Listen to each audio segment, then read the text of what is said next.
السلام علیکم۔ امید ہے کہ آپ سب دوست خیریت سے ہوں گے۔ ملک کی حالت بہت ہی نازک ہے۔ اس نازک صورتحال کا اندازہ آپ اس بات سے لگا سکتے ہیں کہ روزانہ بھارت نئی شرارت کر رہا ہے، اور کچھ نہ کچھ ہمارے KPK میں اور بلوچستان میں ایسی حرکتیں، ایسی کارروائیاں میں، دہشت گردیوں میں انوالو ہے جس سے عام آدمی جو ہے بڑا پریشان ہے۔ ابھی حال ہی میں ایک واقعہ بلوچستان میں ہوا جہاں شناختی کارڈ دیکھ کے لوگوں کو اتارا گیا اور 9 بندوں کو شہید کیا گیا۔ تو جب اس قسم کی دہشت گردی کے واقعات ہوں گے تو ہر ذی شعور آدمی یہ چاہے گا کہ ملک میں امن ہو، استحکام ہو، تاکہ دشمن کا ڈٹ کر مقابلہ کیا جا سکے۔ لیکن افسوس کی بات یہ ہے کہ گزشتہ 48 گھنٹے میں KPK سے جو قافلہ تحریک انصاف نے جو عام احتجاج کا اعلان کیا تھا کہ محرم کے بعد ہم یہ کر دیں گے، وہ کر دیں گے، وہ پنجاب کا انہوں نے رخ کیا۔ لاہور میں انہوں نے اپنا پڑاؤ لگایا، اور دیکھنے والوں نے یہ دیکھا کہ لاہور کی قیادت، یعنی پنجاب کی تحریک انصاف کی قیادت اور KPK کی قیادت میں آپس میں ٹھن گئی۔ یعنی ایک دھڑا ایک پریس کانفرنس کر رہا ہے علی امین گنڈا پور صاحب، اور ادھر عالیہ ملک صاحبہ جو پنجاب کی پریزیڈنٹ ہیں یا چیف کوارڈینیٹر ہیں، وہ الگ سے بیان دے رہی ہے، اور دونوں میں ٹکراؤ ہے۔ اور یہ بھی بات سامنے آ گئی ہے کہ 36 گھنٹوں کے اندر اندر یہ جو قافلہ آیا تھا KPK سے وہ منتشر ہو گیا۔ یعنی عوام میں یہ بات بھی ابھی نہیں رہی، سکت نہیں رہی تحریک انصاف والوں کے آپس کے نفرتوں اور جھگڑوں سے کہ وہ لوگ ان کا ساتھ دے سکیں۔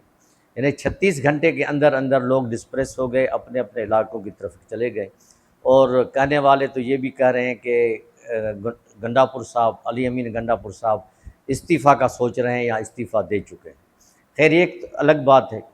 تحریک انصاف جب سے عمران خان جیل میں گئے ہیں ان کا کوئی ایک بھی قبلہ درست نہیں ہے۔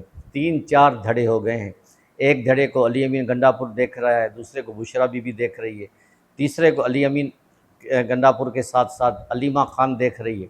تو اور بھی کئی چھوٹے چھوٹے کمپوننٹس ہیں جنہوں نے لوگوں کا جینا محال کر دیا ہے، جو یہ سمجھنے سے قاصر ہیں کہ اصلی تحریک انصاف کون ہے۔ لاہور کے بہت بڑے وکیل ہیں، ان کا اپنا دھڑا ہے، وہ ان کے کسی کے ساتھ بھی ان کی وہ انڈرسٹینڈنگ نہیں ہو رہی ہے۔ راجہ سلمان صاحب کی میں بات کر رہا ہوں، اور اس کے ساتھ ساتھ بیرسٹر گوہر بیچارے شریف چیئرمین ہیں، وہ اس کو جو کہا جاتا ہے وہ اس کے بارے میں بیان دے رہا ہے۔ یعنی حکومت کو ابھی ایک قسم کی جیسے کلین چٹ مل گئی ہے، اور حکومت بھی اپنے منمانیوں سے باز نہیں آ رہی۔ کبھی وہ کہہ رہی ہے کہ ہم لوگ ایک فیصلہ جو سپریم کورٹ نے دیا تھا کہ 16 گریڈ اور اس کے اوپر والے جو ملازمین ہیں ان کو نکالنے کے لیے، اسکروٹنی کرنے کے لیے ہم کوشش میں لگے ہوئے ہیں تاکہ ہمارا خرچہ بچے۔ خرچہ اس طرح نہیں بچتا جس طرح حکومت بچانا چاہتی ہے۔ خرچہ اس طرح بچتا ہے جب آدمی کرپشن کم ہو۔ کرپشن پر جب تک اثر انداز نہیں ہوگی حکومت، اس وقت تک جو ہے نا خرچے نہیں بڑھیں گے، بلکہ اور مزید بڑھیں گے۔ تو میری حکومت سے بھی گزارش ہے کہ ملک بڑے نازک صورتحال سے گزر رہا ہے۔ ابھی ایران کی پوزیشن بھی واضح نہیں ہے، اسرائیل بھی ابھی تک فلسطینیوں پہ حملے کر رہا ہے، فلسطینی بھی پکار رہے ہیں، آہ و بکا کر رہے ہیں۔ کسی مسلمان ملک میں ابھی بھی اتنی جرأت نہیں ہے کہ وہ ان کا کوئی ساتھ دے سکے، اور ایران بھی ابھی تک خاموش اس لیے ہے کہ وہ بھی جنگ کی حالت میں ہے کہ اسرائیل بھی جو ہے ان کو دھمکیاں دے رہا ہے کہ ہم دوبارہ وار کریں گے۔ اسی طرح انڈیا بھی ہم پہ دوبارہ دھمکیاں دے رہا ہے کہ ہم پاکستان کو نہیں چھوڑیں گے۔ ان ساری خطے میں صورتحال کی ایک ہلچل مچ گئی ہے۔ ادھر افغانستان سے بھی کبھی کبھی دہشت انگیزی کے واقعات ہوتے ہیں۔ دور دیر، اپر دیر، لوور دیر، وزیرستان کے علاقے روزانہ یا دوسرے تیسرے دن کسی نہ کسی دہشت گردی کا شکار ہوتے ہیں۔